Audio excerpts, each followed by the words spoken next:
नमस्कार दोस्तों, स्वागत है आपका हमारे official YouTube channel GS by Neeraj sir में। कैसे हैं आप सब? मैं आशा करता हूं स्वस्थ होंगे, मस्त होंगे और अपनी तैयारी में व्यस्त होंगे। मित्रों, तैयारी आप TGT आर्ट की कर रहे हैं तो आप उसकी तैयारी में व्यस्त हैं, मैं ऐसा मान के चल रहा हूं। और TGT आर्ट का जो आप अभी तक पढ़े हैं डाटा, उस पेपर में आपको बहुत कुछ देखने को मिला और उस सिलेबस के अकॉर्डिंग जब आप चले तो एक टॉपिक आपका पहाड़ी शैली के नाम से जाना जाता है। और पहाड़ी शैली आपसे क्वेश्चंस भी परीक्षा में लेके आ जाता है। कितने प्रश्न लाता है? 3-4 प्रश्न, कभी कभी 6-7 प्रश्न। तो डाटा इम्पॉर्टेंट है, पॉइंट्स इम्पॉर्टेंट है, तो पहाड़ी चित्रकला आपको पढ़ना भी ज़रूरी हो जाता है।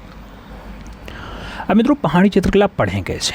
तो आप जानते हैं कि इसमें बहुत सारी शैलियाँ हैं, फिर उप शैलियाँ हैं, सभी के आगे चितेरे हैं, सभी के आगे चित्रकार हैं, सभी में राजा हैं, राजा बढ़िया चित्र बनवाए, तो इन सभी को ध्यान में रखना होता है। तो क्यों ना इनका एक साथ हम लोग जो है तगड़ा सुपर फास्ट रिवीजन कर लें। तो आज की इस क्लास में हम लोग सुपर फास्ट रिवीजन ही करेंगे। पहाड़ी चित्रकला आपका 1700 ईस्वी से होके 1900 ईस्वी तक रहती है, यानी ये 200 साल में जो कुछ चित्रकला पर विकसित हुआ, जो कुछ विकास हुआ, चाहे वो गुलेर शैली में हुआ हो, चाहे बसोहली में हुआ हो, चाहे चंबा में हुआ हो, चाहे कांगड़ा में हुआ हो, बहुत सारे नाम निकलेंगे। तो इन सभी का हम लोग क्रम वाइज अध्ययन करेंगे। चाहे मंडी हो, चाहे चंबा हो, चाहे गुलेर हो, चाहे सिख हो, चाहे गढ़वाल शैली हो, इन सभी के बारे में लोग कहते हैं जम्बू नहीं पढ़ाया था, पुच्छ नहीं पढ़ाया था, कश्मीरी कुल्लू नहीं पढ़ाया। तो आज सब कुछ निकल जाएगा, सभी को पढ़ लेंगे, जो इम्पोर्टेंट डाटा है सब देख लेंगे। ठीक है, आइए स्टार्ट करते हैं। स्टेप बाय स्टेप चलेंगे, पॉइंट बाय पॉइंट डिटेल्स दिया गया है।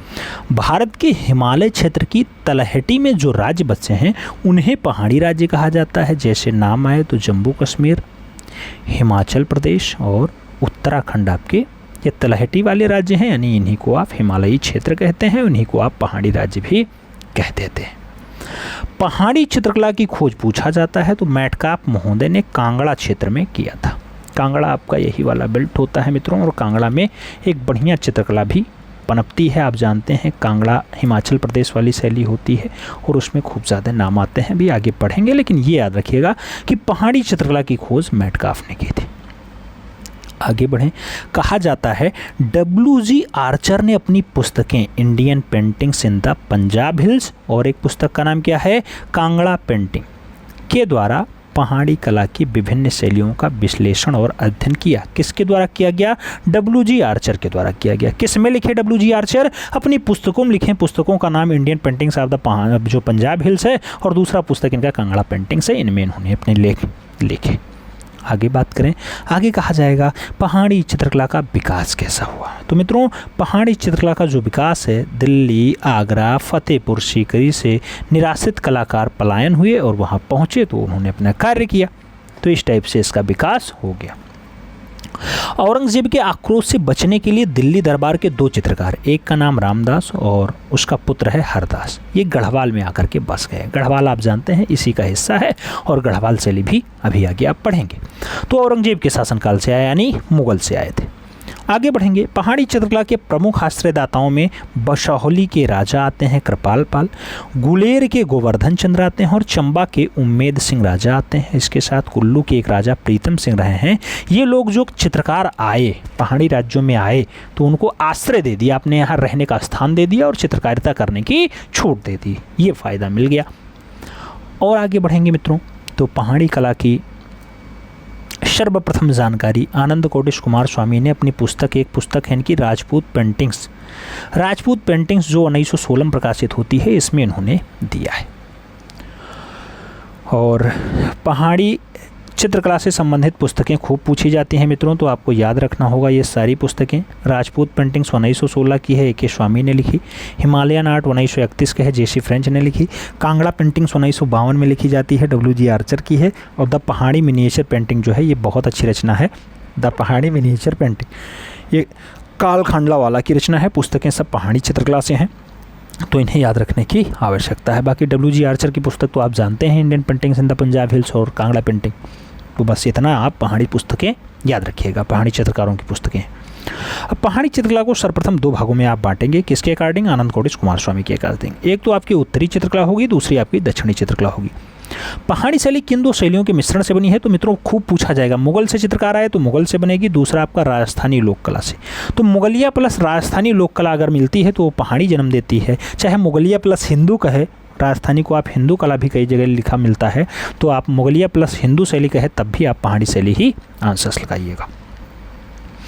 सर्वप्रथम पहाड़ी कला ने किस रूप में जन्म लिया? तो मित्रों आप जानते हैं जो पहाड़ी कला होती है, ये पहाड़ी कला सबसे पहले किस में जन्म लेगी? लोक कला के रूप में जन्म लेगी, लोक कला, उसके बाद ये चित्रकला में जाएगी। तो पहाड़ी शैली का जन्म किन शैलियों से हुआ है? तो आप जानते हैं मुगल प्लस भारतीय शैली का हो, मुगल प्लस हिंदू शैली का हो, या फिर मुगल प्लस राजस्थानी शैली का हो, बात एक ही है। संपूर्ण पहाड़ी चित्रकला का समय हमने स्टार्टिंग में ही बताया था कि 1700 से 1900 के बीच का डाटा आपका संपूर्ण पहाड़ी चित्रकला यही 200 सालों में भ्रमण करके रह जाती है। और आगे बढ़ें तो गुलेर शैली का नाम आएगा। मित्रों ये गुलेर शैली उपशैली है, आप जानते हैं। पहाड़ी चित्रकला का प्रथम केंद्र माना जाता है आपका गुलेर ही। तो पहाड़ी चित्रकला का पहला केंद्र गुलेर ही होता है, वही गुलेर जिसकी स्थापना हरिचंद करते हैं।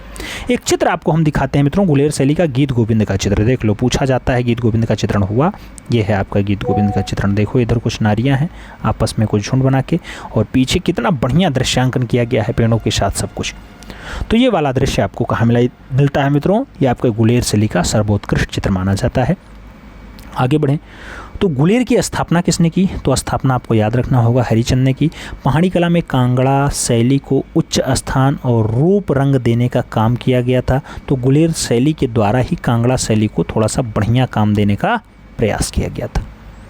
तो कांगड़ा का विकास गुलेर शैली के द्वारा ही हुआ। आगे बढ़ेंगे, गुलेर शैली का आश्रयदाता शासक कौन रहा है मित्रों? तो गुलेर शैली का आश्रयदाता जो शासक रहा है, जिसमें खूब ज़्यादा चित्रकार आए बसे रहे, तो गोवर्धन सिंह ने ऐसा काम किया है कि पहाड़ी राज्यों में जो गुलेर शैली बनी, गुलेर शैली में सबसे ज़्यादा चित्रकारों को प्रोत्साहन देना या फिर सबसे ज़्यादा चित्रकारों पे ये बात करना, तो वो सब काम गोवर्धन सिंह का रहा है।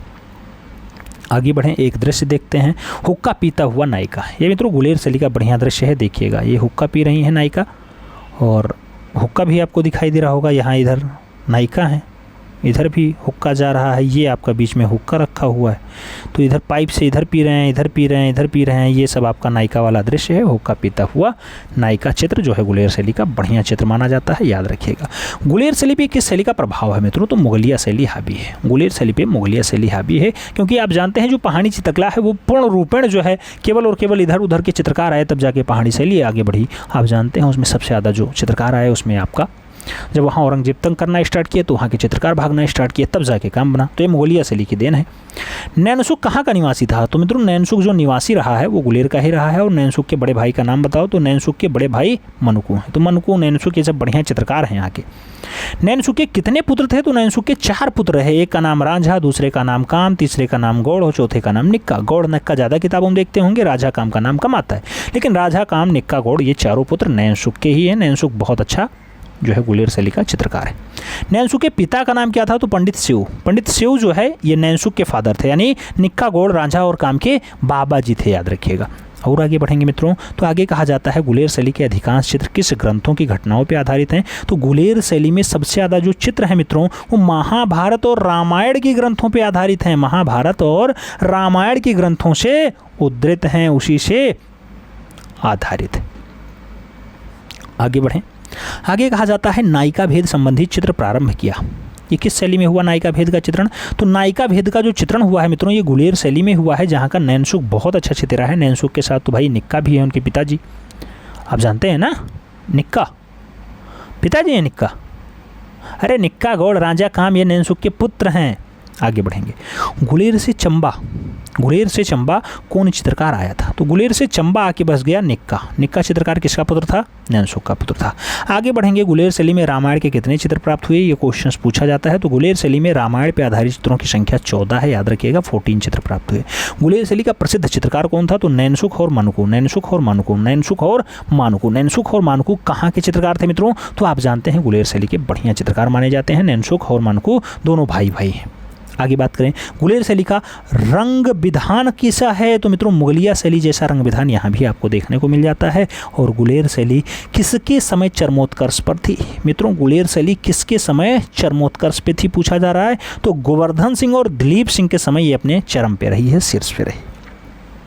आगे बढ़ें तो गुलेर शैली के चित्रों का विषय था मित्रों रामायण पे इन्होंने चित्रकारी की, महाभारत पे चित्रकारी की, नायिका भेद पे चित्रकारी की और व्यक्ति चित्रण पे काम किया। तो ये 4 विषयों पे खूब बढ़िया से प्रमुखता से काम किया है गुलेर शैली के कलाकारों ने, रामायण, महाभारत, नायिका भेद और व्यक्ति चित्र।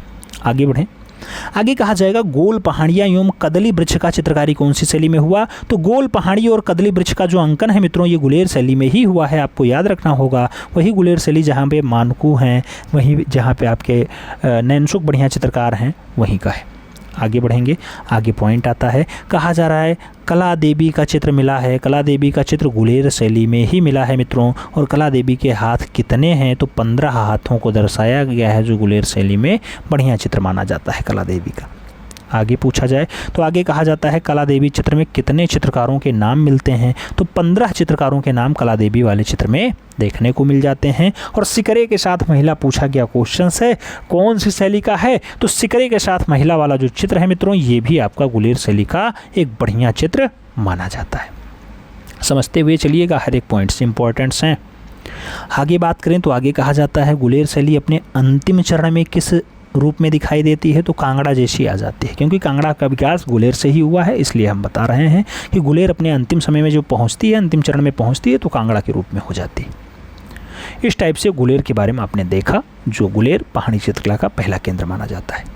अब आगे बढ़ेंगे, बसोहली शैली के बारे में देखेंगे। बसोहली किस नदी की घाटी में स्थित है, तो रावी नदी की घाटी में बसोहली पूर्ण रूप में स्थित है।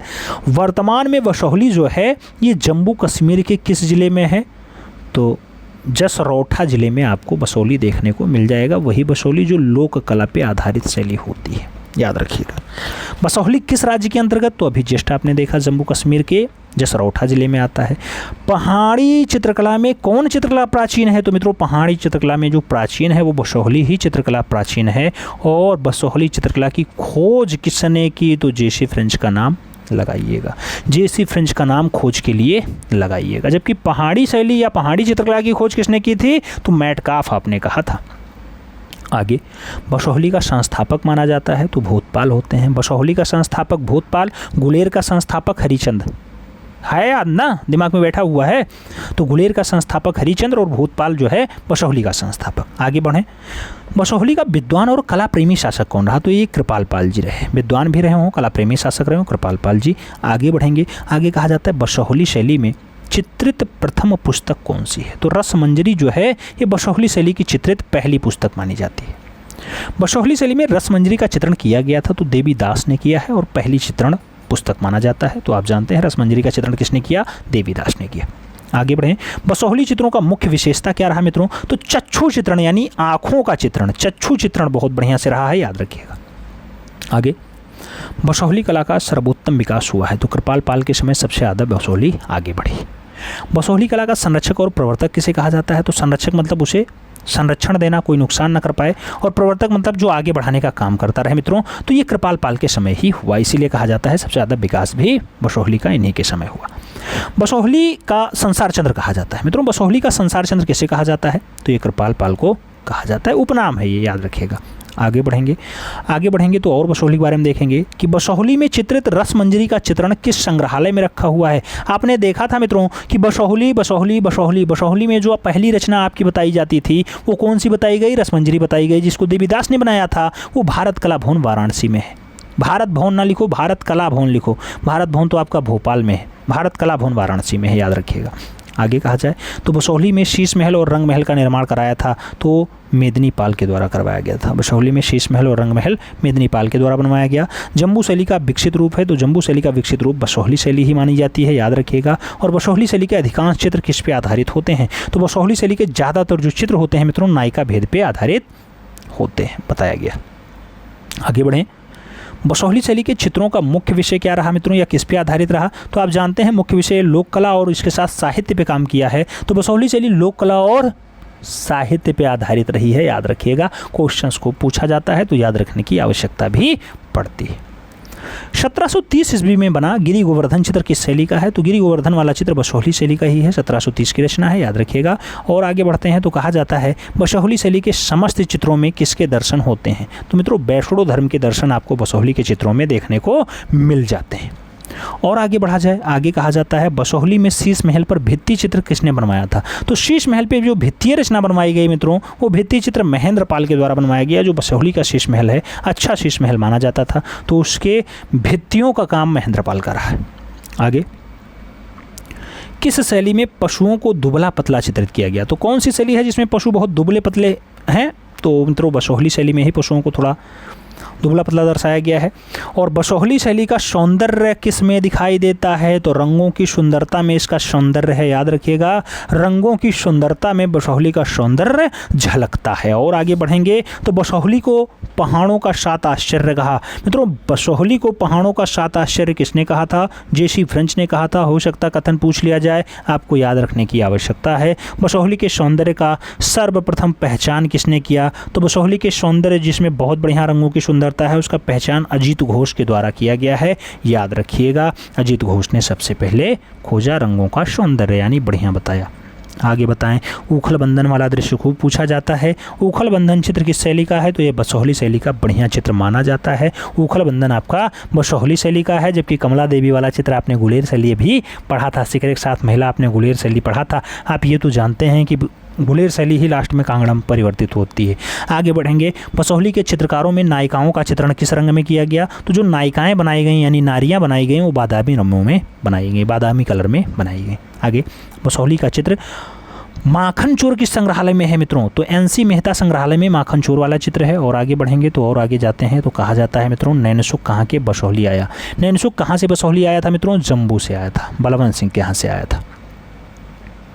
आगे, गिरि गोवर्धन किस शैली का चित्र है? तो गिरि गोवर्धन आपका बसोहली शैली का बढ़िया चित्र माना जाता है। और बसोहली शैली में किस रंग की प्रधानता है मित्रों? तो लाल रंग ज़्यादा देखने को मिल जाता है, याद रखिएगा। लाल रंग ज़्यादा देखने को मिल जाता है।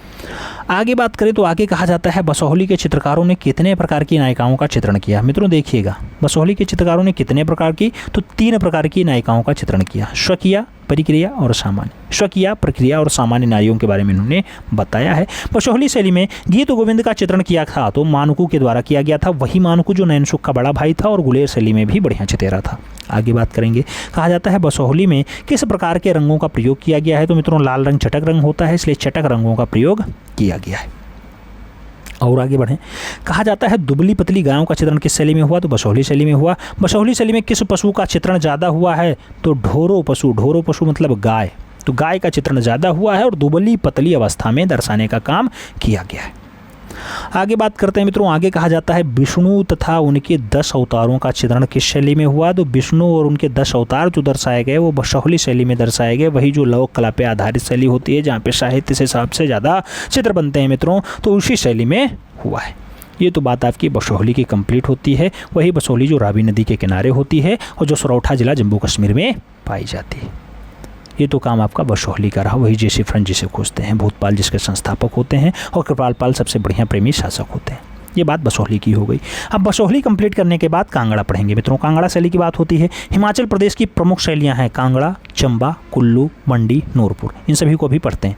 कांगड़ा किस प्रदेश में पड़ता है? तो ये हिमाचल में पड़ता है। बसोहली कहाँ पड़ता था? बसोहली आपने जसरोठा जिला देखा है, जम्मू कश्मीर में पड़ता था। आगे बढ़ेंगे मित्रों, आगे कहा जाता है कांगड़ा का प्राचीन नाम क्या है? तो मित्रों कांगड़ा का जो पुराना नाम था वो नगरकोट था, याद रखिएगा, नगरकोट। कांगड़ा में किस राजवंश का शासक रहा है? तो कटोच राजवंश यहाँ काम किए हैं। और संपूर्ण पहाड़ी चित्रकला के इतिहास में किस शैली की सर्वोच्च उपलब्धि रही है? तो मित्रों पहाड़ी चित्रकला में संपूर्ण राज्य में आप देखेंगे तो सबसे ज़्यादा जो उपलब्धि रही वो कांगड़ा शैली की ही रही है। कांगड़ा शैली ज़्यादा आगे रही है। आगे बढ़ें, कांगड़ा शैली के लिए और कुछ देखते हैं। कांगड़ा शैली का एक दृश्य बढ़िया दिखाते हैं। देवी कात्यायन की पूजा करते ग्वालिन लोग देवी कात्यायनी की पूजा कर रहे हैं। ये वाला दृश्य देख लो, यही है, ठीक है। इधर देखो ये सब देवियाँ खड़ी हैं, इधर आपकी ये सब देवियाँ खड़ी हैं, इधर कात्यायनी माँ है, इधर पूजा कर रही हैं सब। ऐसा इधर भी दर्शाया गया ऐसे ही। आगे बढ़ें, आगे कहा जाता है मित्रों कांगड़ा के इतिहास में कब से कब तक का समय स्वर्णकाल माना जाता है? तो 1786 से 1805। ये सन एक बार पूछा गया है, स्टार लगाइएगा, प्रैक्टिस पेपर में आपको देखने को मिला होगा।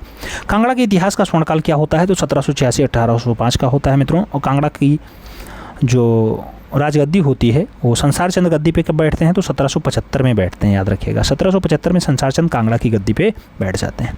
कांगड़ा शैली के प्रमुख चित्रकारों के बारे में बताओ। तो चित्रकारों का प्रमुख केंद्र क्या क्या रहा मित्रों, गुलेर और नूरपुर रहा, उसके साथ तीरा सुजानपुर में भी चित्रकार काम किए। तो नूरपुर, गुलेर और तीरा सुजानपुर ये कांगड़ा चित्रकला के प्रमुख केंद्रों के रूप में जाने जाते हैं। और आगे बढ़ेंगे तो कांगड़ा में गगनचुम्बी तथा दुर्गा विहार का निर्माण कराया। कांगड़ा में गगनचुम्बी और दुर्गा विहार का निर्माण किसने करवाया था तो घमंड चंद के द्वारा करवाया गया। और तीरा सुजानपुर नगर बसाया गया था तो घमंड चंद के द्वारा ही बसाया गया था। और आगे बढ़ेंगे मित्रों तो आगे कहा जाता है संसार चंद्र का शासनकाल था। तो संसार चंद्र के शासनकाल की जब बात आती है तो 1775 और 1823 का सन आता है, यानी 49 साल संसार चंद्र बढ़िया से शासन किए। संसार चंद्र के पिता का नाम क्या था मित्रों तो तेगचंद इनके पिता का नाम रहा है, याद रखिएगा तेगचंद संसार चंद्र के फादर होते हैं। एक दृश्य और देखिएगा, राधा कृष्ण को सजाते हुए, कांगड़ा शैली का बढ़िया चित्र माना जाता है। राधा कृष्ण को सजा रही हैं, राधा कृष्ण को सजा रही हैं, राधा कृष्ण को सजा रही हैं या कृष्ण राधा को सजा रहे हैं। ये भगवान श्री कृष्ण हैं, लीलाधर हैं और ये राधा जी हैं, तो ये इन्हें सजा रहे हैं ना, तो हाँ कृष्ण राधा को सजा रहे हैं, याद रखिएगा। बढ़िया दृश्य है, कांगड़ा शैली का है, याद रखिएगा। आगे बढ़ते हैं मित्रों, आगे कहा जाता है कि शासकों कला प्रेमी होना पहाड़ी चित्रकला के इतिहास में ही नहीं बल्कि भारतीय चित्रकला के इतिहास में प्रमुख माना गया है। मित्रों आप जानते हैं कला प्रेमी होना फेमस है संसार चंद्र का नाम, इसलिए संसार चंद्र से तुलना अभी आपने देखा होगा की गई थी। किसको, बसोहली में संसार चंद्र किसे कहा जाता है तो कृपाल पाल को इसीलिए कहा गया था। तो संसार चंद्र थोड़ा फेमस नाम होता है मित्रों, और कांगड़ा को आगे ले जाने में भी इनका महत्वपूर्ण योगदान रहा है। आगे बात करते हैं कांगड़ा का कौन सा शासक चित्रकला प्रेमी, साहित्य प्रेमी, संगीत मर्मज्ञ था मित्रों। तो संगीत में भी बहुत अच्छा रुचि रखता था, साहित्य में भी बहुत अच्छा रुचि रखता था और चित्र तो बहुत बढ़िया पहचानता था। ऐसा काम संसार चंद्र का ही रहा है। संसार चंद्र ऐसा काम करने में बहुत आगे रहे। एक दृश्य ये देख लो मित्रों, ये है भगवान श्री कृष्ण राधा के पाँव में क्या लगा रहे हैं, रंग लगा रहे हैं। ये वाला दृश्य कहाँ का है, कांगड़ा का है। ये भगवान लीलाधर हैं, इधर राधा रानी बैठी हुई हैं, इनके पाँव में रंग लगा रहे हैं कौन, भगवान लीलाधर यानी भगवान श्री कृष्ण। आगे बात करते हैं मित्रों, आगे जो पॉइंट्स दिया गया उसमें कहा जा रहा है कि संसार चंद्र किस धर्म का अनुयायी था। तो मित्रों जब सदैव वो धर्म पे बात करते हैं यानी वैष्णव धर्म, तो वैष्णव धर्म के अनुयायी रहे हैं, याद रखिएगा। और आगे बात करते हैं तो अगला पॉइंट आता है। अगला पॉइंट कहा गया संसार चंद्र ने निम्नलिखित पुस्तकों चित्रित करवाया, जैसे कवि प्रिया का बात है, गीत गोविंद का बात है, बिहारी सत्सई का बात है, भागवत पुराण की बात है, रामायण, अमीर हट, नल दमयंती, शिव पार्वती। तो इन सब का चित्रण इन्होंने करवाया है। किसने करवाया है, संसार चंद्र ने करवाया है। किस किस पुस्तकों का, कवि प्रिया, गीत गोविंद, बिहारी सत्सई, भागवत पुराण, रामायण, शिव पार्वती, नल दमयंती, अमीर हट, इन सभी पुस्तकों का चित्रण का कार्य इन्होंने करवाया। आगे बात करें, आगे कहा जाता है मित्रों मोरक्राफ्ट। क्या, मोरक्राफ्ट 1820 में कांगड़ा किसके समय आया था तो ये संसार चंद्र का शासनकाल था, उसी टाइम जो है मोरक्राफ्ट कांगड़ा आते हैं। मोरक्राफ्ट संसार चंद्र ने किस जगह पे भेंट किया था तो ये आलमपुर में इन्होंने भेंट किया था संसार चंद्र से। आलमपुर में मोरक्राफ्ट संसार चंद्र से मिला है। किसने कहा कि राजा संसार चंद्र के दरबार में कोई चित्रकार काम कर रहे थे। किसने कहा कि राजा संसार चंद्र के दरबार में कई चित्रकार काम कर रहे थे तो ऐसा कथन मोरक्राफ्ट का ही रहा है। और आगे बढ़ें तो मोरक्राफ्ट ने कांगड़ा के कितने चित्रों का उल्लेख किया है तो 2 चित्रों के बारे में बताया, एक तो सिकंदर बहान का चित्र और दूसरा संसार चंद्र हुक्का पीते हुए। ये दोनों चित्रों के बारे में मोरक्राफ्ट ने उल्लेख किया कि कांगड़ा में ऐसा चित्र हमने देखा है। आगे बात करते हैं, आगे कहा जाता है मित्रों नर्मदेश्वर मंदिर का निर्माण किसने करवाया। नर्मदेश्वर मंदिर का जो निर्माण है मित्रों उसको बनवाने का काम भी संसार चंद्र का ही रहा है, क्योंकि वैष्णव धर्म का बहुत अच्छा जो है राजा रहा है। और नर्मदेश्वर मंदिर की दीवारों पर अपनी पत्नी सुकेत वाली महारानी के सुंदर चित्र किसने बनवाए तो सुकेत वाली महारानी को संसार चंद्र ने ही नर्मदेश्वर मंदिर के दीवार पे उकेरवाया था, यानी भित्ति रचना बनवाई थी। आगे बात करते हैं मित्रों, आगे कहा जाता है कांगड़ा शैली। कांगड़ा शैली की एक नई क्रांति, कांगड़ा शैली को एक नई क्रांति किसने दिया तो वो संसार चंद्र के द्वारा ही दिया गया। और संसार चंद्र की मृत्यु कब होती है तो 1823 में दुखद मृत्यु हो जाती है। कांगड़ा शैली किसके समय स्वर्ण काल पे रही है तो संसार चंद्र के समय पे ही अपने स्वर्ण काल पे रही है। और इसके साथ एक दृश्य और आपको हम बताते हैं, देखिएगा हातिम। हातिम किसे कहा जाता था तो हातिम नाम होता था संसार चंद्र का ही, संसार चंद्र हातिम के नाम से भी जाने जाते हैं। और कांगड़ा शैली के चित्रों की मुख्य विशेषताओं के बारे में बताओ तो भावपूर्ण रेखांकन बहुत अच्छी विशेषता कांगड़ा शैली की रही है, भावपूर्ण रेखांकन। एक दृश्य दर्शाते हैं। कृष्ण बांसुरी बजा रहे हैं मित्रों, तो भगवान श्री कृष्ण अपनी बांसुरी बजा रहे हैं और अगल बगल आपकी गाय हैं, आपके देखो इधर नन्हे नन्हे गाय हैं, इधर इनके साथी हैं, ये सब खड़े हुए हैं और भगवान लीलाधर अपना बांसुरी बजा रहे हैं। राधा रानी साथ में हैं, इनके ग्वाले साथ में हैं। ऐसा दृश्य भी कांगड़ा शैली का बढ़िया दृश्य माना जाता है।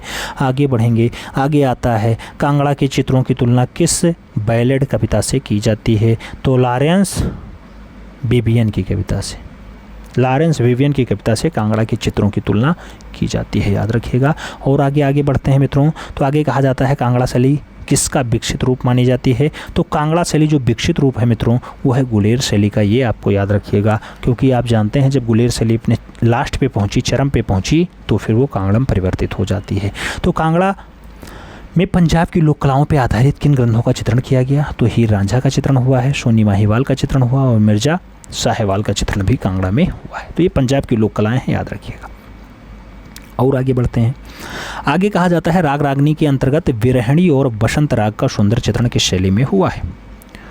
राग रागनी के अंतर्गत बिरहणी और वसंत राग का सुंदर चित्रण किस शैली में हुआ है? तो नाम कांगड़ा शैली का ही आएगा। ऐसा भी दृश्य देखने को मिलता है कि कांगड़ा शैली में नायिका भेद के अंतर्गत कितने प्रकार की नायिकाओं का प्रयोग किया गया? तो स्वकीया, परिक्रिया और सामान्य नारी के बारे में बताया गया, यानी सामान्य नायिकाओं के बारे में बताया गया है। मित्रों आगे बात करते हैं, तो आगे कहा जाता है स्वकीया, परिक्रिया और सामान्य नायिकाओं की कितनी अवस्थाएँ बताई गई? तो टोटल 8 अवस्थाओं का उल्लेख किया गया है।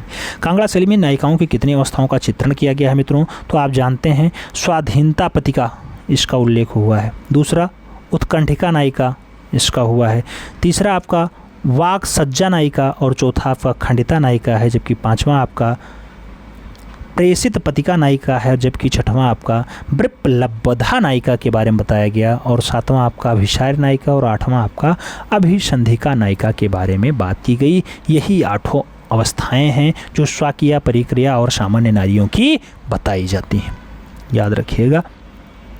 आगे बढ़ेंगे, आगे कहा जाता है कांगड़ा शैली में नायिका की किस अवस्था का चित्रण सबसे अधिक किया गया? तो अभिसारी नायिका है जिसका चित्रण कांगड़ा में मैक्सिमम किया गया, सबसे ज़्यादा किया गया है।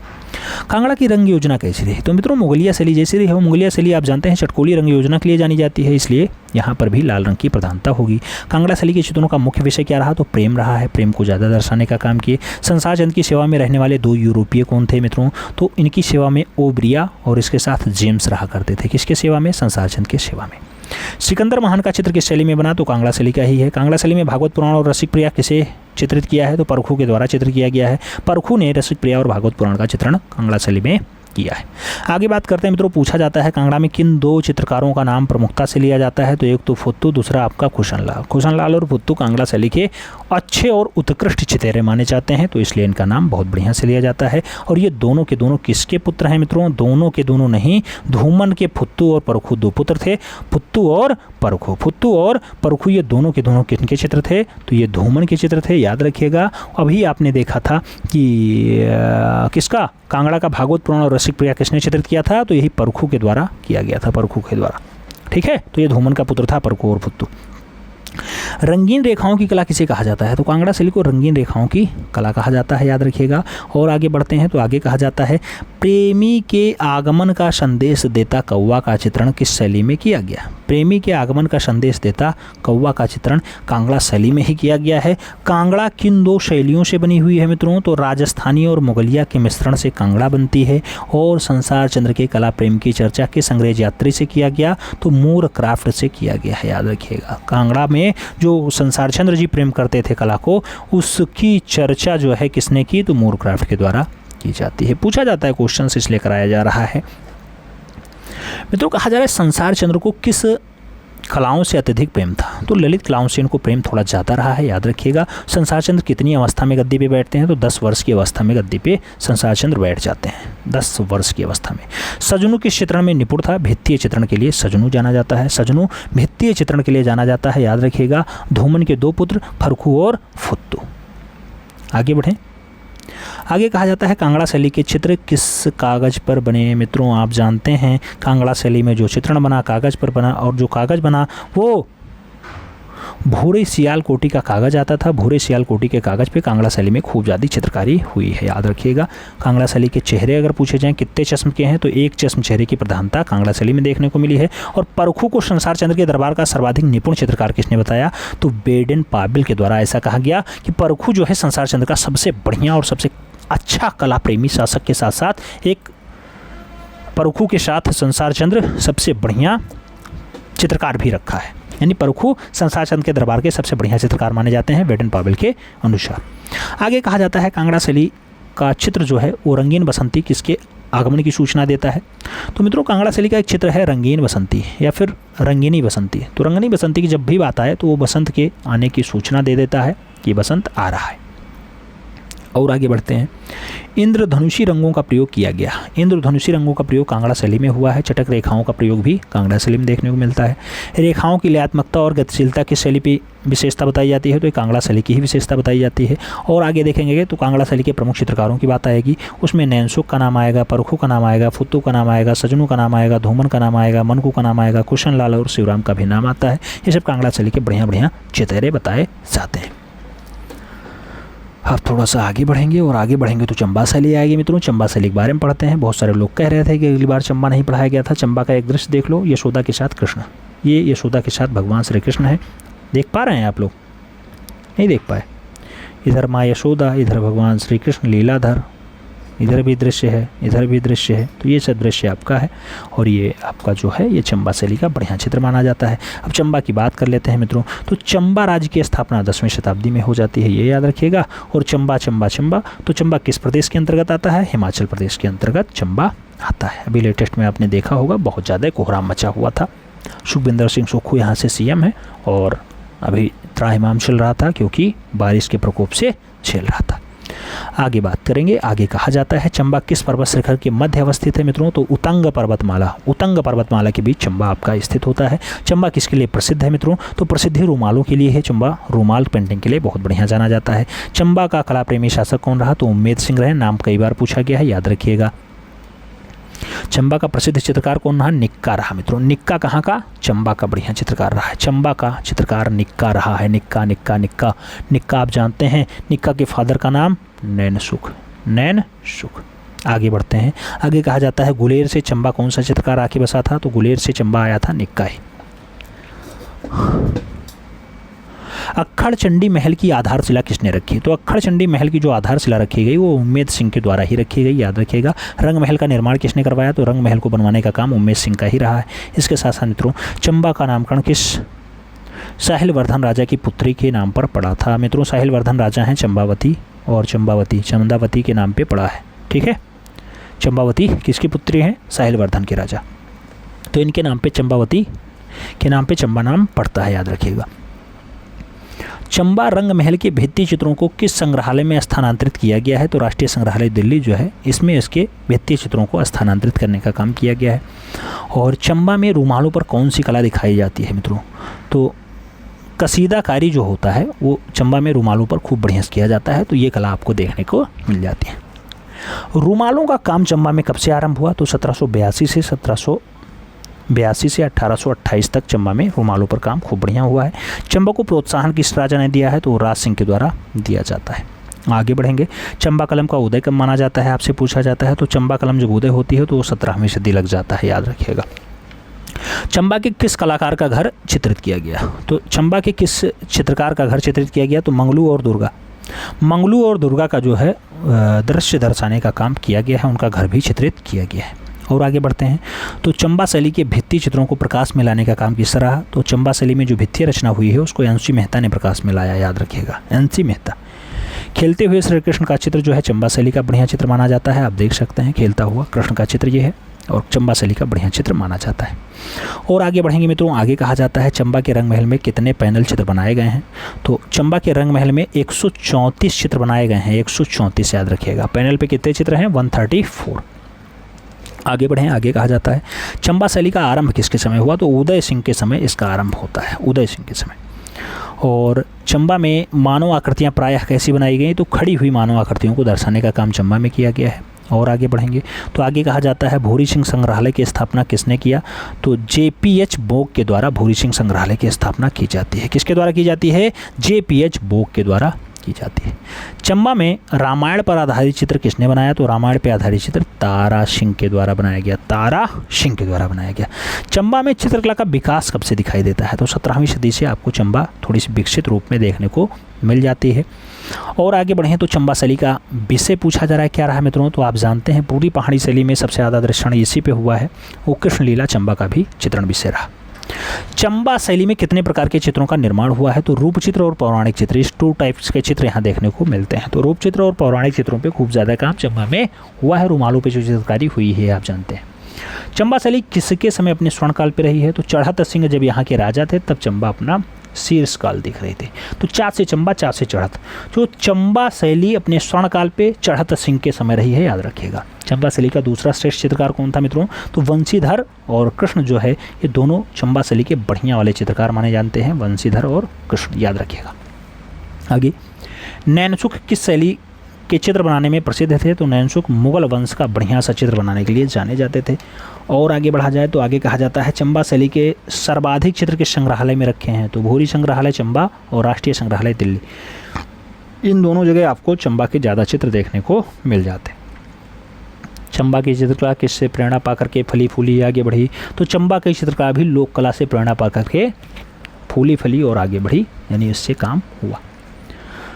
आगे कहा जाता है चमन लाल मेहता हिमाचल प्रदेश के चीफ कमिश्नर कब नियुक्त किए गए थे? तो 1939 में, यानी 1939 में चीफ कमिश्नर बनते हैं चमन लाल मेहता जी।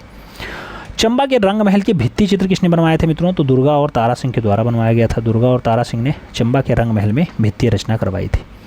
चंबा शैली पर किस शैली का प्रभाव दिखाई देता है मित्रों? तो चंबा शैली जो प्रभावित रही है वो गुलेर और बसोहली से प्रभावित रही है। गुलेर और बसोहली से ज़्यादा प्रभावित रही। वही गुलेर जिसकी बात होती है कि सबसे पहला केंद्र माना जाता है पहाड़ी का, वही गुलेर जिसकी स्थापना हरिचंद करते हैं। एक दृश्य दर्शाते हैं आपको मित्रों, और ये दृश्य है राजा राज सिंह अपनी रानी के साथ।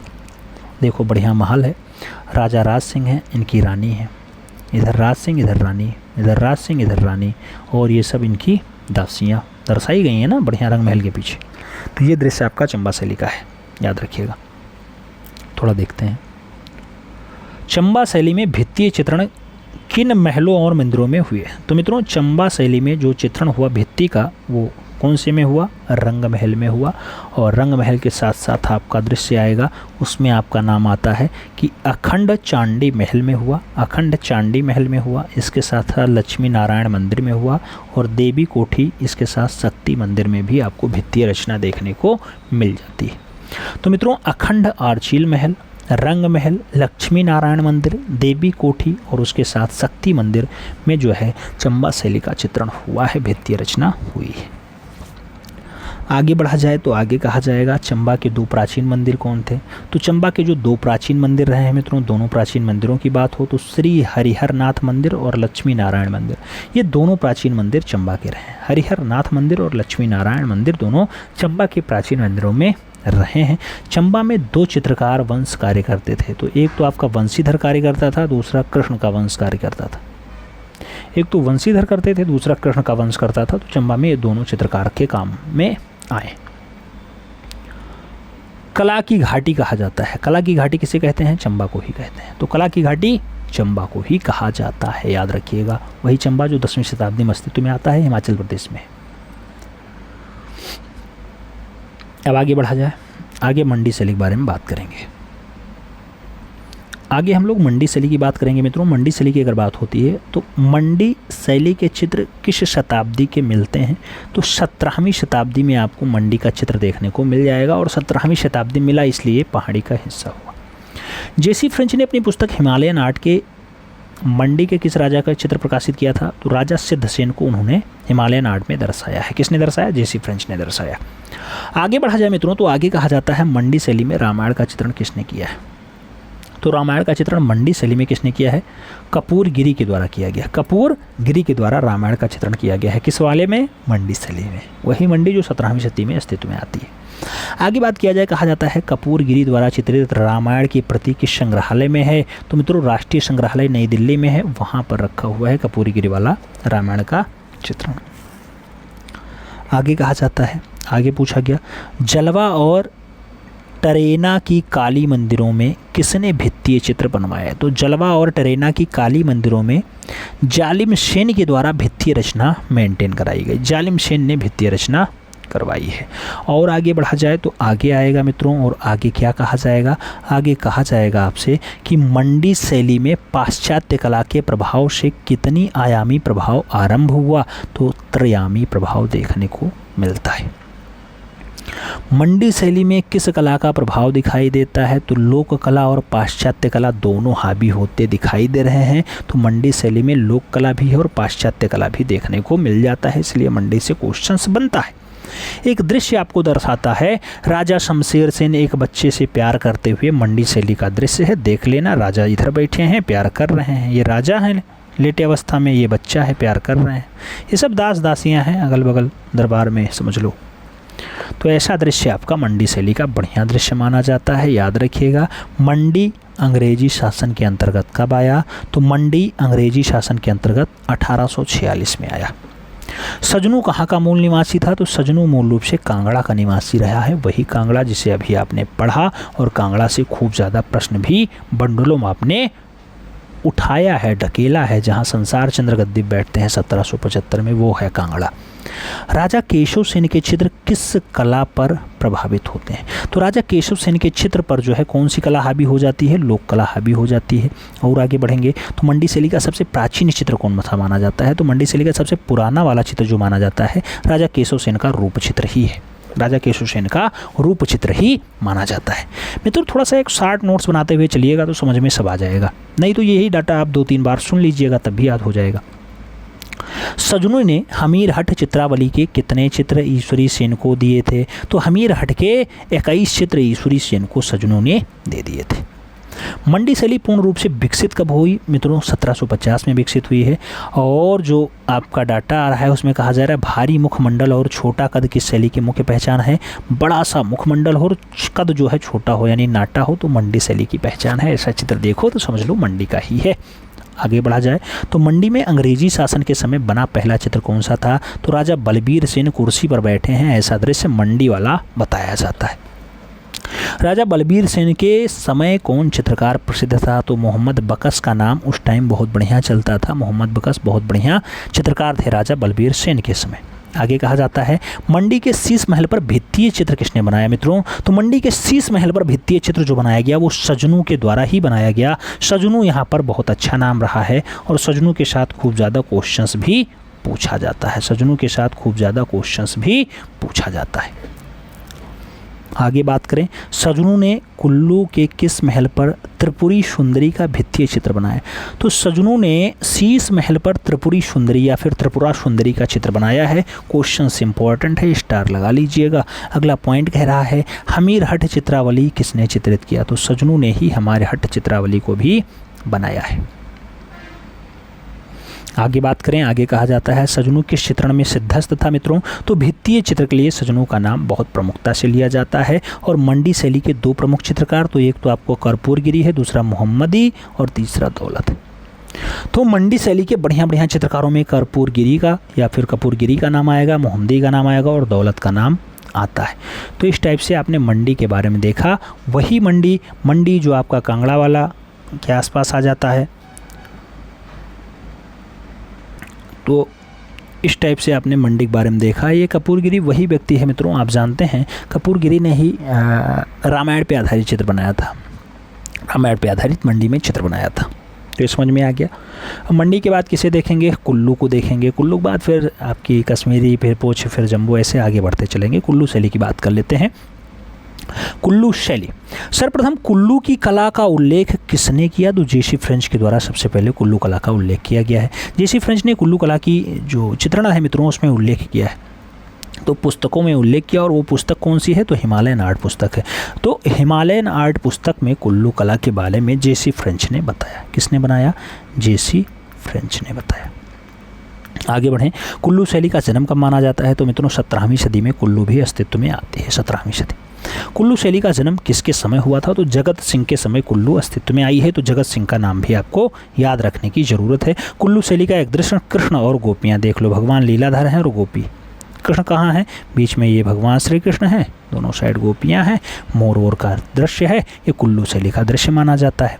आगे बढ़े मित्रों, आगे कहा जाता है मित्रों कुल्लू शैली के प्रेरणा स्रोत कौन थे? कुल्लू शैली के प्रेरणा स्रोत कौन थे? तो प्रीतम सिंह का नाम याद रखिएगा। जेसी फ्रेंच ने हिमालयन आर्ट में किस राजा का चित्र प्रकाशित किया है? तो राजा सिद्धसेन का चित्र इन्होंने प्रकाशित किया। कुल्लू का प्राचीन नाम था तो कुल्टा या फिर कुल्ट होता है कुल्लू का पुराना नाम, याद रखिएगा। कुलाटा या फिर कुल्ट, कई जगह कुल्ट आपको देखने को मिलता है, तो ये कुल्लू का पुराना नाम होता है। कुल्लू का आरंभ कब हुआ? तो 1750 ईस्वी में हुआ। और कुल्लू के चित्रों को कितने भागों में विभाजित किया जाता है? तो मित्रों कुल्लू के चित्रों को जब आप बांटेंगे तो दरबारी चित्र आएगा, लोक चित्र आएगा और भित्तीय चित्र आएगा। तो इस टाइप से आप 3 टाइप में इसे बांट सकते हैं, दरबारी चित्र, लोक चित्र और भित्तीय चित्र। इस टाइप से तीनों चित्र आपके बनते हैं मित्रों। आगे बढ़ें, आगे कहा जाएगा कुल्ली की विशेषता क्या है? मित्रों कुल्लू की विशेषता क्या है? तो संविधान इसकी विशेषता बताई जाती है। कुल्लू शैली को प्रकाश में लाने का काम जेसी फ्रेंच का ही रहा है। अब ये तो जानते ही हैं प्रकाश में कौन लाए, तो कुल्लू शैली को खोजने का काम जेसी फ्रेंच का रहा। राधा कृष्ण कुंज में है, ये कुल्लू शैली की विशेषता है, देख लो। राधा कृष्ण कुंज में है, ऐसा दृश्य कुल्लू शैली का है। इधर भगवान श्री कृष्ण है, इधर आपकी राधिका जी हैं, ये कृष्ण ये राधा, ठीक है। आगे बढ़ेंगे, आगे कहा जाता है मित्रों क्या? कुल्लू का प्रसिद्ध चित्रकार कौन था? तो भगवान कुल्लू का बढ़िया चित्रकार रहा है। कुल्लू शैली का बढ़िया चित्रकार भगवान रहे हैं। कुल्लू शैली का आरंभिक चित्र तो राधा कृष्ण कुंज में है, भी जस्ट आपने चित्र ही देखा था, ये आरंभ काल का चित्र है। कुल्लू में प्रसिद्ध रघुनाथ जी का मंदिर बनवाया था, तो जगत सिंह के द्वारा रघुनाथ जी का मंदिर कुल्लू में बनवाया गया था।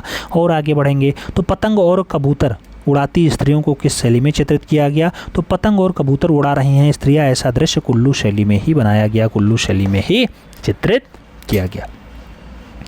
आगे बात करेंगे मित्रों तो कुल्लू शैली को अस्थायित्व किसके समय मिला? अस्थायित्व प्रीतम सिंह के समय मिला है, तो कुल्लू को अस्थायित्व प्रीतम सिंह के टाइम पे मिला, याद रखिएगा। कुल्लू शैली के चित्रों का प्राण परंपरा रही है, प्राण परंपरा लोक कला को आधारित रही है, याद रखिएगा। आगे कहा जाता है मित्रों तो गजलक्ष्मी का चित्र किस शैली का है? गजलक्ष्मी वाला चित्र भी आपके मंडी शैली का बताया जाता है। तो मंडी शैली तो अभी आपने पढ़ा नहीं है, मंडी तो आगे पढ़ेंगे। मंडी शैली आपको हम आगे पढ़ाएंगे। कि मंडी पढ़ा आपने? मंडी नहीं पढ़ा है ना आपने, अभी कुल्लू पढ़ा है, अभी आपने मंडी पढ़ा नहीं पढ़ा। राजा सिद्धसेन वाला पढ़ा है आपने, जेसी फ्रेंच की पुस्तक हिमालयन आर्ट में मंडी पढ़ा है, अभी जस्ट तो शायद पढ़ा है आपने। हाँ पढ़ा है। अरे जहाँ पे लोक कला और पाश्चात्य के चित्र दिखाई देते हैं, पढ़ा है, कोई दिक्कत नहीं है। तो मंडी का है गजलक्ष्मी वाला चित्र, याद रखिएगा। आगे बढ़ते हैं, आगे कश्मीरी शैली की बात होती है। कश्मीर शैली की बात होती है तो धरती का स्वर्ग माना जाता है, तो वो कश्मीर को ही कहा जाता है। लामा तारानाथ ने कश्मीर के किस चित्रकार का उल्लेख किया है? तो हंसराज के बारे में लामा तारानाथ ने बताया। लामा तारानाथ आपके तिब्बती धर्मगुरु होते हैं, याद रखिएगा। एक दृश्य हम आपको दर्शाते हैं कश्मीरी शैली का है, महाराजा गुलाब सिंह हैं, देख लो बढ़िया से, महाराज हैं, महाराज गुलाब सिंह का दृश्य है, कंपनी शैली का नहीं है, ये कश्मीरी शैली का है मित्रों, याद रखिएगा। आगे बात करते हैं, कहा जाता है रसिक प्रिया पर बने चित्र या बने कितने चित्र कश्मीर शैली से प्राप्त हुए? तो रसिक प्रिया पे 44 चित्र बने हैं, वो आपके कश्मीर शैली में ही मिलते हैं।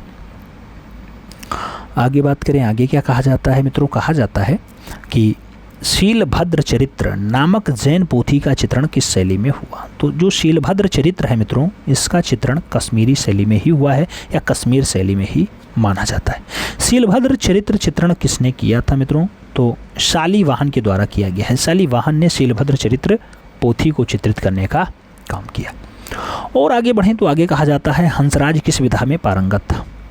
हंसराज किस विधाओं में परंपरागत था? तो चित्रकार और मूर्तिकार दोनों के रूप में हंसराज फेमस रहा है, तो हंसराज चित्रकार और मूर्तिकार दोनों रहा। आगे कहा जाए तो अकबर के समय पूर्ण जो हमजानामा है उस पर किस शैली का प्रभाव रहा है? तो अकबर के समय कश्मीरी शैली हावी रही है। अकबर के समय पूर्ण हमजानामा पर किस शैली का प्रभाव रहा? तो कश्मीरी शैली थोड़ी सी हावी रही है हमजानामा पर। आगे बात करते हैं मित्रों, आगे कहा जाता है, क्या कहा जाता है? कश्मीर शैली पर आधारित कुछ चित्र किस संग्रहालय में हैं? तो कश्मीर शैली पर आधारित कुछ चित्र बोडलियन लाइब्रेरी ऑक्सफोर्ड में रखे हुए हैं। बोडलियन लाइब्रेरी ऑक्सफोर्ड में आपको देखने को मिल जाएंगे कश्मीर शैली के कुछ चित्र। कश्मीर में बने एस्फोर्ड चित्रों का समय है, तो ये 16वीं 17वीं सदी है, 16वीं 17वीं सदी है कश्मीर के एस्फोर्ड चित्रों का समय काल। कश्मीर शैली का समय माना जाता है। तो कश्मीर शैली का जो समय माना जाता है वो 15वीं से 18वीं सदी के बीच का माना जाता है। 15वीं से 18वीं सदी के बीच का माना जाता है कश्मीर का समय। आगे बढ़ेंगे मित्रों, पुच्छ शैली की बात होगी। पुच्छ का पड़ोसी राज्य कौन था? तो पुच्छ का पड़ोसी राज्य आपका कश्मीर रहा है और सर्वप्रथम पुच्छ को महत्व प्रदान किया तो मोती सिंह के द्वारा इसको महत्व दिया गया था। आगे बात करते हैं, आगे कहा जाएगा मित्रों, पुच्छ के 4 चित्र किस संग्रहालय में हैं? तो पुच्छ के 4 चित्र सेंट्रल म्यूजियम लाहौर में रखे दिखाई दे जाते हैं। पुच्छ का पड़ोसी राज्य वही कश्मीर है, याद रखिएगा मित्रों। आगे बात करते हैं, कहा जाता है पुच्छ के एक चित्र में मुसलमान चित्रकार का लेख जमील मुशब्बर किस भाषा में लिखा गया है? जमील मुशब्बर का नाम फारसी भाषा में लिखा गया और जो पुच्छ का एक बढ़िया मुसलमान चित्रकार है। तो जमील मुशब्बर कहाँ का चित्रकार है? पुच्छ शैली का चित्रकार है। पुच्छ शैली कहाँ की है? कश्मीर के बगल वाली है, याद रखिएगा। मोती सिंह ने जिसे क्या किया है? मोती सिंह ने जिसे ज़्यादा महत्व दिया है। आगे, लंबी टोपी किस शैली की विशेषता है मित्रों? तो लंबी टोपी दर्शाने का काम पुच्छ शैली में ही हुआ है। पुच्छ में कितने प्रकार के रंगों का प्रयोग हुआ? तो मिश्रित रंग यहाँ ज़्यादा दर्शाने का काम किया है। मिक्स्ड मीडियम में रंग यहाँ प्रयोग किए गए हैं। तो पुच्छ शैली की विशेषता में मिश्रित रंग लगाइएगा। और आगे बढ़ें तो जम्बू शैली की बात होगी। जम्बू शैली की अगर बात होती है मित्रों तो आप देखिएगा, जम्बू की स्थापना किस काल में हुई? तो मध्यकाल में होती है। जम्बू का एक दृश्य हम आपको दर्शाते हैं, राधा कृष्ण को तांबुल देते हुए। तांबुल मतलब पान दे रहे हैं। देखो, राधा कृष्ण को पान दे रही हैं। ये राधा रानी है, हाथों में पान लिए हैं। इधर लीलाधर भगवान श्री कृष्ण है, पान दे रही हैं। ऐसा दृश्य जम्बू शैली का है। आगे बात करते हैं मित्रों W.G. आर्चर साहब के बारे में। तो कहा जा रहा है W.G. आर्चर अपनी पुस्तक Indian paintings in the Punjab hills, Indian paintings in the Punjab hills में जम्बू शैली के कितने चित्र प्रकाशित किए? तो टोटल 4 चित्रों को इन्होंने दर्शाया है। इसमें जम्बू शैली के 4 चित्र W.G. आर्चर की पुस्तक में है, याद रखिएगा। किसमें है? द पेंटिंग्स ऑफ या Indian paintings of Punjab hills. आगे कहा जाता है जम्बू शैली पर जो है किस शैली का प्रभाव पड़ा है? तो जम्बू शैली जो हावी रही मित्रों वो कांगड़ा शैली से रही है। तो कांगड़ा शैली इस पर खूब ज़्यादा काम कर पाई है। कांगड़ा शैली थोड़ी हावी रही है इस पर। आगे, टाकरी लिपि का लेख किस शैली में मिलता है? तो टाकरी लिपि का जो लेख मिलता है मित्रों वो भी जम्बू शैली में मिलता है। कई बार आप ऐसे क्वेश्चंस देखे होंगे तो ये पॉइंट इंपॉर्टेंट थोड़ा लगाइएगा, प्रैक्टिस पेपर में आपको देखने को मिला होगा। आगे कहा जाता है मित्रों कि जम्बू शैली का प्रसिद्ध चित्रकार कौन था? तो जम्बू शैली में भी नैनसुख आया है, क्योंकि आप जानते हैं नैनसुख वहीं का चित्रकार है जहाँ से आप कांगड़ा आती है, जहाँ से आपकी गुलेर आती है। तो गुलेर आगे चल करके कांगड़ा में विलय होती है, इसलिए नैनसुख आपका कांगड़ा का भी हो जाता है और उसके बाद आगे चल करके जम्मू में आता है, तो जम्मू का भी नैनसुख चित्रकार होता है। नैनसुख जम्मू के किस राजा के दरबार में चित्रण करता था? तो बलवंत देव के दरबार में चित्रण किया है नैनसुख ने। और W.G. आर्चर द्वारा जम्बू शैली को प्रकाशित द्वितीय चित्र कौन सा है? तो राजा हाथ जोड़कर प्रार्थना में लीन।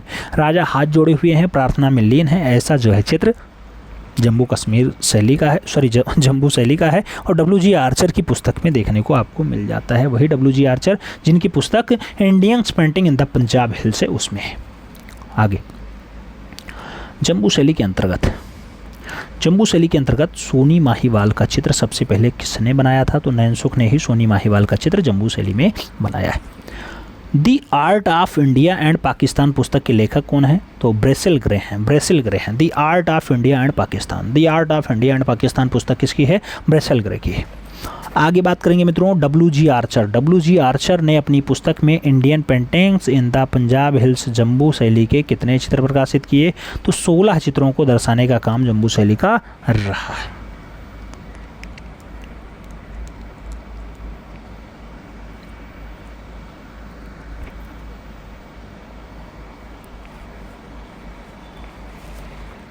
अभी आपने पढ़ा होगा 4 चित्र, फिर 16 चित्र कह रहा, यही सब तो दिक्कत आती है। जम्बू शैली में 16 चित्रों के बारे में बात की गई है, 4 चित्र अभी स्टार्टिंग में कहा गया था, आपने देखा होगा। W.G. आर्चर की पुस्तक इसमें कितने चित्र? तो 4 लगाया गया था। तो ये सब थोड़ी सी कन्फ्यूजन हो जाती है। 16 चित्र हैं, याद रखिएगा, 16 चित्र, ठीक है, 16 चित्र। अब जम्बू के बाद कौन सी शैली देखेंगे मित्रों? जम्बू के बाद अब आप देख लो जो कांगड़ा शैली से प्रभावित रही, उसके बाद गढ़वाल शैली देख लो। गढ़वाल शैली बहुत सारे लोग कह रहे थे नहीं पढ़ाया है, तो देख लीजिएगा सभी लोग। गढ़वाल किस प्रदेश में स्थित है? उत्तराखंड में है। गढ़वाल में किस वंश का शासन रहा है? तो आप जानते हैं गढ़वाल में परमार वंश शासन करता था। गढ़वाल शैली का एक दृश्य देखते हैं, राधा और कृष्ण। ये गढ़वाली शैली का है, देख लो, राधा और कृष्ण। इधर राधा रानी है, और इधर आपके भगवान लीलाधर श्री कृष्ण हैं। तो राधा और कृष्ण का दृश्य है, इधर गोपियाँ भी हैं, दो गोपियाँ भी दर्शाई गई हैं। तो ये दृश्य आपको देखने को मिलता है। आगे बात करते हैं परमार वंश का शासक कौन रहा या परमार वंश का संस्थापक कौन रहा, तो कनकपाल जी रहे हैं। और सुलेमान सिकोह के 17 आदमियों के दल में किस चित्रकार गढ़वाल आए थे? तो मित्रों, जो सुलेमान सिकोह हैं उनके 17 आदमियों के दल में जो 2 कलाकार गढ़वाल आए उसमें नाम होता है श्यामदास का और दूसरा नाम हरदास का। तो श्यामदास और हरदास जो है सुलेमान सिकोह के साथ गढ़वाल आए थे। श्यामदास और हरदास कहाँ जाकर बस गए? तो श्रीनगर जाके बस गए थे। गढ़वाल शैली का जन्मदाता किसे माना जाता है? तो गढ़वाल शैली का जो जन्मदाता है श्यामदास और हरदास को ही माना जाता है। श्यामदास और हरदास गढ़वाल शैली के जन्मदाता होते हैं। गढ़वाल में सर्वप्रथम चित्रकारी का काम आरंभ किया गया था, तो हीरानंद के द्वारा सबसे पहले चित्रकारिता स्टार्ट की गई थी गढ़वाल में। हीरानंद का पड़पौत्र था मित्रों, हीरानंद का पड़पौत्र मौलाराम होता है। मौलाराम आगे चल करके नेता होता भी बनता है, बहुत अच्छा कवि रहा, अच्छा चित्रकार रहा। आगे गढ़वाल शैली का प्रसिद्ध ख्याति प्राप्त नेता चित्रकार, मित्रों देख लो आ गया नाम। तो हीरानंद का पोता है मौलाराम। मौलाराम ख्याति प्राप्त नेता भी है, चित्रकार भी। गढ़वाल शैली की खोज किसने की? तो मुकुंदी लाल के द्वारा की जाती है। कब की जाती है? 1908 में मुकुंदी लाल ने गढ़वाल शैली को खोजा है, याद रखिएगा, जो पहाड़ी शैली का एक हिस्सा है। मौलाराम का जन्म कब हुआ? 1743 में हुआ। मौलाराम के पुत्रों का नाम बताओ? तो ज्वालाराम और शिवराम रहे हैं। ज्वालाराम शिवराम किसके पुत्र हैं? मौलाराम के पुत्र होते हैं। मौलाराम ने गढ़वाल के किस राजा के यहाँ सबसे पहले कार्य किया? तो जय कीर्ति शाह। जय कीर्ति शाह के यहाँ मौलाराम ने सबसे पहले काम किया है, सबसे पहले चित्रकारिता की है। गढ़वाल शैली का दूसरा प्रसिद्ध चित्रकार कौन है? चैतू शाह है। पहला तो आपका क्या हो गया? मौलाराम, दूसरा आपका चैतू शाह। यादव महिला का हरण चित्र बनाया गया। यादव महिला का हरण जो चित्र बनाया गया वो किसके द्वारा बनाया गया? यह चित्र चैतू शाह के द्वारा बनाया गया, चैतू शाह ने दर्शाया। जय कीर्ति शाह ने मौलाराम को कितने गांव की जागीर दी? जय कीर्ति शाह ने मौलाराम को 60 गांव की जागीर दे दी थी। सोच लो, 60 गांव की जागीर। आज के डेट में बहुत लंबा चौड़ा काम हो जाता। जय कीर्ति शाह ने मौलाराम को कितने रुपए दैनिक वेतन दिया? 5 रुपये पर डे के हिसाब से, यानी 150 रुपये महीने के हिसाब से वेतन भी मौलाराम को मिलता था। मौलाराम ने गढ़वाल में कितने नायिकाओं का चित्रण किया? तो मित्रों, मौलाराम ने गढ़वाल में 3 नायिकाएं, एक तो मोरप्रिया, दूसरा चकोरप्रिया, तीसरा मयंकमुखी। तो मयंकमुखी, मोरप्रिया और चकोरप्रिया को मौलाराम ने गढ़वाल शैली में बढ़िया से उकेरा। आगे गढ़वाल शैली में गोवर्धन धारण चित्र बनाया गया। मौलाराम के द्वारा ही गोवर्धन धारण का चित्र बनाया गया, जो गढ़वाल शैली का बढ़िया चित्र माना जाता है। मौलाराम ने किस चित्र में कृष्ण के गीले या मौलाराम ने किस चित्र में कृष्ण के गले की माला पैर तक बनाया है? यानी भगवान श्री कृष्ण माला पहने हुए हैं, वो खूब लंबा है और पैर तक आया है। तो ऐसा इन्होंने गोवर्धन धारण वाले में बनाया है, गोवर्धन धारण वाला चित्र। आगे सती का तप और महादेव की सभा वाला चित्र चैतू शाह के द्वारा बनाया जाता है। चैतू शाह भी गढ़वाल शैली का बढ़िया कलाकार होता है, आप जानते हैं। जो यादव की महिला का हरण दर्शाते हैं वही सती का तप और महादेव की सभा को भी बनाते हैं, याद रखिएगा। आगे मौलाराम के साथी कलाकार तो चैतू और मानकुर हैं। मौलाराम द्वारा बनाया गया चित्र कौन सा है? मित्रों, मौलाराम ने जो चित्र बनाया उसमें मोर प्रिया आता है, गोवर्धन धारण आता है, आँख मिचौली आता है, राधा कृष्ण आता है, चकोर प्रिया आता है, गोपी आता है, मस्तानी आता है। ये सब के सब चित्र मौलाराम के द्वारा बनाया गया है। वही मौलाराम जो जय कीर्ति शाह के यहाँ रहता था, 60 गाँव दान में पाया, उसके साथ 5 रुपये दैनिक वेतन पाया। आगे बढ़ें, गढ़वाल शैली का प्रसिद्ध चित्रकार और साहित्यकार इतिहासकार कौन रहा? तो साहित्यकार, इतिहासकार, चित्रकार सबका सब मौलाराम रहे, मौलाराम रहे। गढ़ राजवंश का इतिहास किसने लिखा है? तो गढ़ राजवंश का इतिहास नामक जो ग्रंथ लिखा गया मित्रों, उसमें भी मौलाराम का ही नाम रहा, मौलाराम ने ही लिखा है। गढ़वाल का कौन चित्रकार चित्र पर नाम, तिथि और विषय जरूर लिखता था? तो नाम, तिथि और विषय लिखना जरूरी भी होता है आज के डेट में भी, आपको पता चले कि आप कब कौन सा क्लास देखे थे, कब कौन सी पढ़ाई किए थे, कौन सा रिवीजन किए थे। तो गढ़वाल का चित्रकार है मौलाराम। मौलाराम ने अपने चित्रों में नाम भी लिखा, तिथि भी लिखी और विषय भी लिख दिया कि इस विषय का ये चित्र है। ये बहुत अच्छी बात है। स्त्रियों के मस्तक पे चंदन का टीका किस शैली की विशेषता है? स्त्रियों के मस्तक पे चंदन लगा हुआ है, गढ़वाल शैली की विशेषता बताई जाती है। ऐसा दृश्य वहाँ पे बनाया गया। और आगे बढ़ते हैं तो आगे कहा जाता है विष्णु के नरसिंह। विष्णु के नरसिंह और मत्स्य अवतार का चित्रण किस शैली में हुआ है? तो भगवान विष्णु के नरसिंह वाला अवतार और मत्स्य वाला अवतार गढ़वाल शैली में ही बताया जाता है, गढ़वाल शैली में चित्रित किया गया। आगे आकाश में बिजली की चमक को गढ़वाल में किस रंग से दर्शाया गया? तो स्वर्ण रंग में, यानी गोल्डन कलर में दर्शाया गया है। आकाश में बिजली चमक रही है, ऐसा दर्शाना स्वर्ण कलर में हुआ है। 1910-11 में आयोजित इलाहाबाद प्रदर्शनी में आनंद कोटिश कुमार स्वामी ने मोलाराम के कितने चित्र खरीदे? तो 6 चित्रों को खरीदा था। किशनचंद किस शैली का चित्रकार था? तो बिलासपुर शैली का चित्रकार था। बिलासपुर कलम का आरंभ किसके समय हुआ? तो बिलासपुर कलम का जो आरंभ है मित्रों वो दीपचंद के समय हुआ है, दीपचंद के समय हुआ है, याद रखिएगा। रागनी सोरथी किस शैली का चित्र है? रागनी सोरथी बिलासपुर शैली का चित्र है। और राम दरबार नामक चित्र किसने बनाया? तो अमरचंद के द्वारा राम दरबार वाला चित्र बनाया गया है। याद रखिएगा, नाम इंपॉर्टेंट है, काम भी इंपॉर्टेंट होता है, पूछा जाता है। तो इस टाइप ने आपसे गढ़वाली शैली के बारे में कंप्लीट किया, इसके साथ थोड़ा सा बिलासपुर कलम के बारे में भी देखा। अब बात कर लेते हैं सिख शैली की। अगर सिख शैली की बात करें मित्रों तो सिख शैली का मुख्य संरक्षक राजा कौन था? रणजीत सिंह थे। सिख शैली की स्थापना किसने की? रणजीत सिंह ने की। सिख शैली में किसके चित्र बनाए गए मित्रों? तो गुरु नानक, 10 गुरुओं का और गुरु गोविंद सिंह का चित्र आपको देखने को सिख शैली में मिल जाता है। आगे बढ़ेंगे तो आनंदपुर किस चित्रकला का केंद्र माना जाता है? तो आनंदपुर जो है वो लघु चित्रकला का केंद्र बताया जाता है। आनंदपुर को स्थापित किया गया था तेग बहादुर के द्वारा। और कपूर सिंह किस चित्रण के लिए प्रसिद्ध था? तो कपूर सिंह जो है वो व्यक्ति चित्रण बनाने में थोड़ा सा फेमस नाम रहा है। कपूर सिंह व्यक्ति चित्रण बढ़िया बनाते थे। किशन सिंह किस चित्रण में निपुण रहे हैं मित्रों? जब किशन सिंह की बात आती है तो किशन सिंह चित्रण में निपुण थे। वो पशु पक्षी चित्रकार के लिए जाने जाते रहे हैं और उसके साथ वनस्पतियों को बहुत बढ़िया से बनाते थे। तो वनस्पति और पशु पक्षी चित्रकार किशन सिंह रहे हैं। सिख शैली के लाहौर तथा अमृतसर प्रमुख केंद्र थे। इसके अतिरिक्त केंद्र कौन था? तो आनंदपुर था, कपूरथला था, ऊना और पटियाला भी इनका बढ़िया केंद्र बताया जाता है।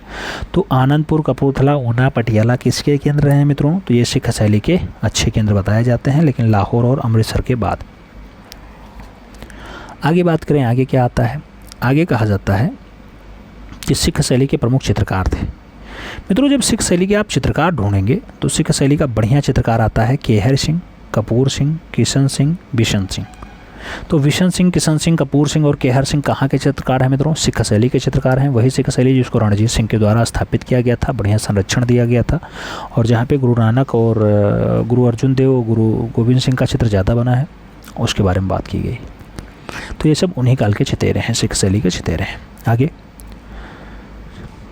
जन्म सखी पर आधारित चित्रों का निर्माण किस शैली में हुआ? जन्म सखी पर आधारित चित्रों का निर्माण सिख शैली में ही देखने को मिलता है। आगे कहा जाए तो आगे कहा गया मित्रों कि गुरु गोविंद सिंह घोड़े पर सवार चित्र किस शैली का है? तो सिख शैली का ही चित्र गुरु गोविंद सिंह घोड़े पर सवार वाला भी बताया जाता है। सिख शैली के चित्रों का मुख्य विषय क्या रहा है मित्रों? तो मुख्य विषय व्यक्ति चित्रण रहा है। याद रखिएगा, व्यक्ति चित्रण मुख्य विषय रहा। सिख शैली में किन शैली का अनुकरण हुआ है? तो जम्बू गुलेर और नागौन शैली का अनुकरण यहाँ देखने को आपको मिल जाता है। तो मित्रों इस टाइप से आज आपने पहाड़ी शैली का संपूर्ण सुपरफास्ट रिवीजन देखा। कैसी लगी थोड़ा सा कमेंट माध्यम से बताइएगा। जो पॉइंट्स इंपॉर्टेंट थे वो बताने का प्रयास किया गया है। हमें उम्मीद है कि आपको समझ में आया होगा। गढ़ शैली का आपने बढ़िया सा जो मोलाराम है उसको देखा। ऐसे आपने आगे बढ़े तो आगे आपका कश्मीरी आया, धरती का स्वर्ग जिसे कहा जाता है कश्मीर, और कश्मीर पर भी रसिक प्रिया के 44 चित्र मिलते हैं। और कश्मीर के साथ पुछ शैली, जम्बू शैली, पहाड़ी शैली में गुलेर शैली, बसोहली शैली सभी को देखा लगभग आपने। उम्मीद है पूरा पढ़ा होगा तो समझ में आया होगा। समझ में आया होगा तो कुछ फ़ायदा मिला होगा। फ़ायदा मिलेगा तो आप निश्चित रूप से इस बार 148 फतेह करके आप हमारे सपने को भी साकार करेंगे और आप अपने सपने को भी साकार करके उत्तर प्रदेश को सशक्त बनाने में, उत्तर प्रदेश को शिक्षा के मामले में नंबर 1 पे ले चलने में अपना अमूल्य योगदान देंगे। डाटा शेयर कर देना जिससे इष्ट मित्र भी लाभान्वित हो पाएँ। मिलते हैं शुरू में, तब तक के लिए दिल से सल्यूट। जय हिंद।